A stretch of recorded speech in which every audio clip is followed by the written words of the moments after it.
Jadi sini ada produk dari kita yang panel kapasitor bank daya 330 kVAR. Nah, ini ada 12 step. Ini baru selesai uji coba ya. Nah, ini termasuk panel custom dengan proses pekerjaan selama 2 hari untuk panel kapasitor bank sepertinya.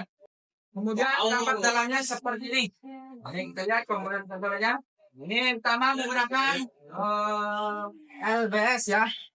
Ini untuk pertamanya. Ini tampilan tampak belakangnya ya. Ini sesuai. Ini sudah 330 kVAR. Ini menggunakan kapasitor Ford ya.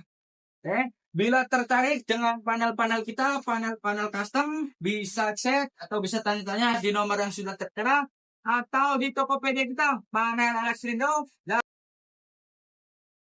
dan electrical panel. Sekian, terima kasih.